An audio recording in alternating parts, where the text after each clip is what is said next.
Bonjour à tous et bienvenue sur la chaîne YouTube du centre social Lucie Aubrac à Saint-Dié-des-Vosges, quartier Kellermann. Donc je suis Olivier, je vous retrouve pour une nouvelle vidéo qui concerne la politesse et les outils numériques. On va voir quelques exemples à suivre. Alors une première question. Pendant les repas, que puis-je mettre sur la table? Alors ce qui est important, c'est de mettre sur la table tout ce qui concerne la nourriture, ce que vous mangez. Donc contrairement à la photo, vous n'allez pas mettre sur la table vos outils numériques et encore moins vos clés, vos lunettes de soleil, cela ne se fait pas.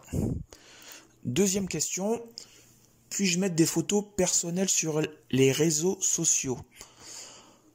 Alors il faut évidemment dissocier la vie personnelle et professionnelle. Vous pouvez mettre des photos de votre vie personnelle, mais je vous conseille d'avoir deux comptes sur les réseaux sociaux différents, l'un pour votre vie privée, votre vie personnelle, votre vie familiale, votre vie amicale, et l'autre, une qui concernera plutôt votre vie professionnelle. Ne pas mélanger les deux.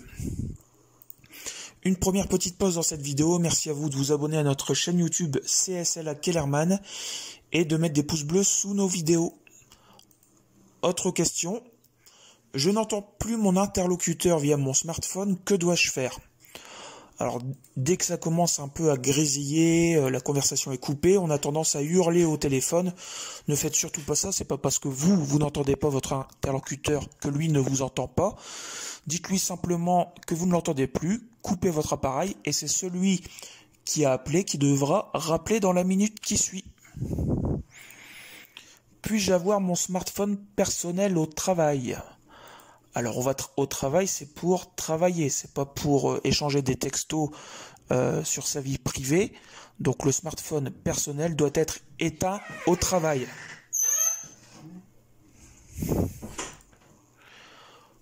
Comment être poli en rédigeant un mail?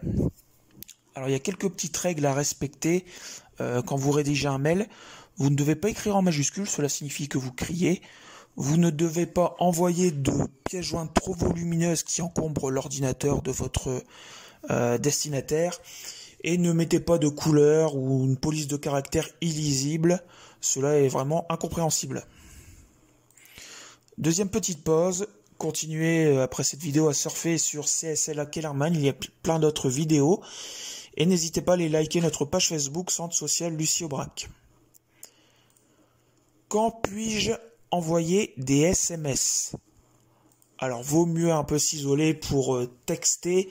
Cela ne se fait pas durant un repas d'envoyer des SMS comme vous le voyez sur la photo avec le téléphone au-dessus de l'assiette, ou encore moins durant une conversation. Cela montre que vous ne vous intéressez pas à votre interlocuteur.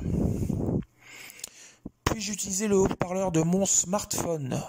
Alors, il n'y a rien de plus terrible que d'entendre des personnes hurler au téléphone, d'entendre des haut-parleurs et des conversations qui ne vous intéressent pas, qui ne vous concernent pas. Ça se passe des fois dans des trains, dans des files d'attente. C'est vraiment impoli. Donc, si vous utilisez votre haut-parleur, il faudra aussi prévenir votre interlocuteur qu'il peut être potentiellement écouté par d'autres personnes. Et choisissez d'être plutôt seul. Je viens de recevoir un mail, dois-je remercier l'expéditeur? Alors ce que j'ai envie de vous dire, c'est que si effectivement c'est un membre de votre famille, vous pouvez lui envoyer un petit mot de remerciement par mail. Mais s'il s'agit d'un collaborateur professionnel, ne répondez pas un simple merci, ça ne se fait pas.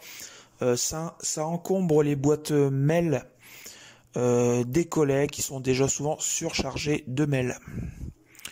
Alors justement, faut-il rédiger des textos ou plutôt des mails? Là encore, ça dépend de la personne à qui vous écrivez.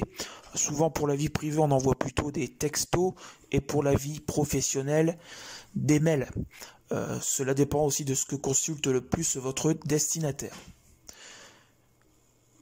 Voilà, merci à tous de m'avoir suivi pour ces quelques petits conseils. J'espère qu'ils vous intéresseront. N'hésitez pas à partager la vidéo et à très bientôt au Centre Social Lucie Aubrac.